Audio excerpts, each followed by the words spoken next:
Bonjour, aujourd'hui nous sommes ici au consulat général à Milan devant le consul général monsieur Mamadou Lamine Diouf. Monsieur le consul, comment vous allez? Comment vous avez trouvé le consulat quand vous êtes arrivé ici à Milan?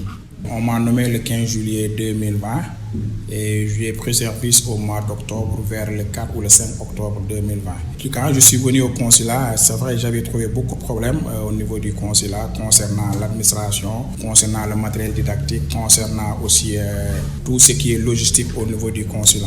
Mais avec l'aide du gouvernement et avec l'aide du président de la République, on a pu vraiment régler beaucoup de choses parce que j'ai pris le service le 4. Je crois le même jour, on m'a coupé l'Internet avec des arriérés que j'ai trouvés ici et heureusement l'État du Sénégal m'a appuyé pour que je puisse vraiment s'en sortir. Aujourd'hui, on est dans la bonne voie, on a pu rétablir beaucoup de choses. On a acheté des véhicules, on a changé le système informatique, on a acheté aussi du matériel de travail comme des imprimantes et comment dirais-je aussi et des computers. Et pour le moment, on est en train de réformer petit à petit. Mais est-ce que vous avez fait l'état des lieux quand vous êtes arrivé? Je l'ai fait et c'est normal parce que pour tout service, je suis venu et j'ai remplacé quelqu'un ou quelqu'une parce qu'elle était une dame. Et j'ai fait l'état des lieux en ce qui concerne le consulat comme ce qui concerne la résidence. Et c'est un matériel, c'est un bien de l'État du Sénégal. Quand quelqu'un rentre et il sort sur un autre bien, il doit pouvoir identifier ce qu'il a trouvé et ce qu'il n'a pas trouvé. Et je l'ai fait, j'ai fait un rapport puis envoyé aussi au niveau du ministère des Affaires étrangères et mon ministère de tutelle. Mais au début, le personnel que vous avez trouvé ici, combien ils étaient?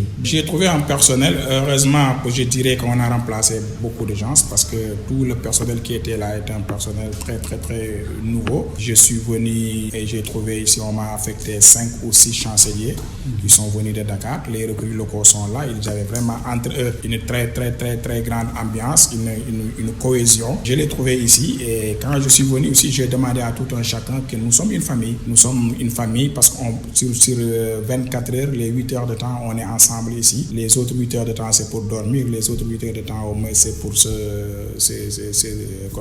pour se reposer. Et là, avec le personnel, je pense qu'on a eu de très bons rapports. On se salue chaque matin. Chacun de nous passe dans tous les bureaux pour dire bonjour. Et ça aussi, c'est une chose que j'avais vraiment demandé. Et ils me l'ont accepté. Mais il y avait ici un problème avec les recrues locaux. C'est leur façon de travailler. Ils avaient mis même une commission une fois pour réclamer des contrats à bonne et forme. Non, je n'ai pas trouvé ce problème-là ici. Je crois que tous les recrues locaux ont des contrats indéterminés et ils travaillent. Et je pense qu'ils avaient un problème de commercialiste. J'ai changé le commercialiste, j'ai repris le commercialiste qui était là, qui travaille depuis des années avec le consulat. Et je lui ai donné aussi toute la gestion financière. Et actuellement, nous avons le même commercialiste avec l'ambassade du Sénégal à Milan. Ils n'ont plus de problème comme auparavant. Non. Quelles sont les réformes qui sont déjà apportées dans ce consulat? D'abord, au niveau de la porte, j'avais trouvé beaucoup de problèmes, avec surtout les rendez-vous des cartes d'identité. Il y avait une liste qu'on mettait au niveau de la porte et je voyais que cette liste-là n'était pas régulière. Et par rapport à ça, j'ai demandé que les gens ne prennent plus de rendez-vous. Les personnes qui arrivent au consulat pour les cartes d'identité, on va les prendre. Et par rapport aussi les gens qui viennent dormir devant le consulat, on y trouve souvent, mais on est en train de voir comment éradiquer cela. Par rapport à l'accès, on n'a plus de problème. Il y a quelqu'un qui récupère tous les documents au niveau de la porte. En ce qui concerne le système que je vous avais dit durant mes premiers propos. Alors, le consulat, j'ai trouvé qu'il y avait un système LAND. Il travaillait avec un système informatique très ancien. On appelait le système LAND. Et alors, je l'ai changé en amenant la fibre optique au niveau du consulat.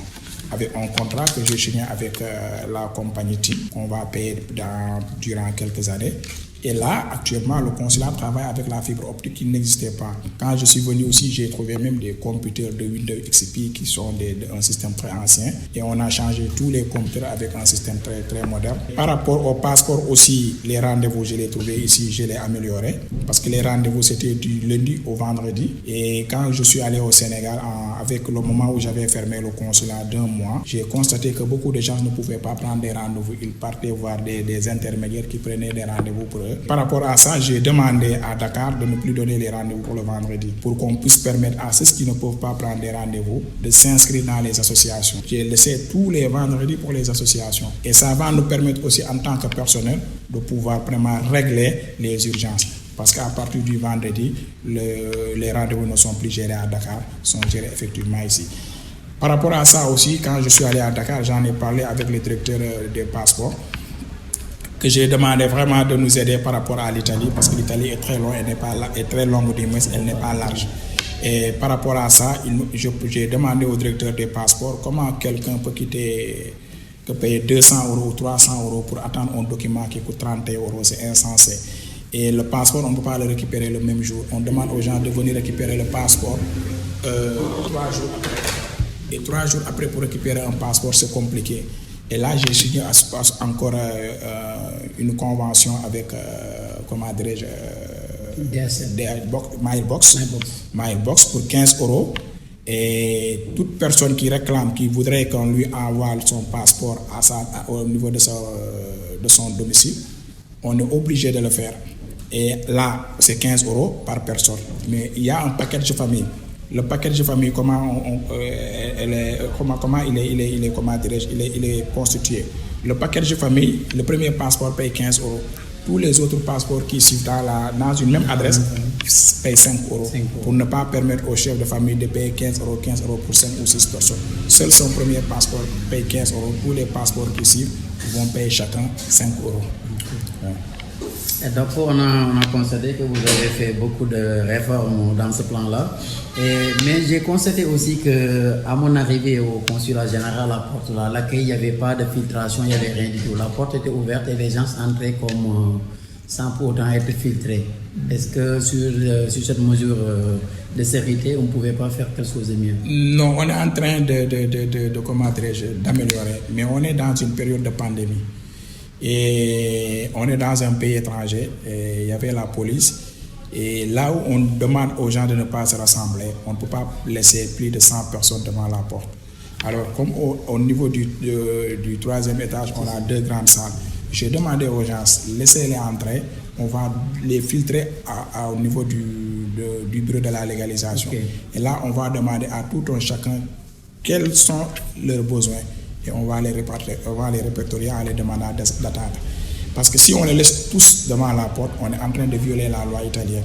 Et on doit respecter la loi italienne pour ne pas laisser tout le monde se rassembler en dehors, devant la porte du consulat, au moment où les Italiens disent qu'ils interdisent ce qu'on appelle le rassemblement. Okay. Nous, j'ai préféré que tout le monde monte pour qu'on puisse les filtrer au niveau de la grande salle et les demander d'attendre. Et chacun, quand on va terminer de faire ces documents, ils vont partir. Quelles sont vos perspectives dans le court terme et dans le long terme pour ce consulat?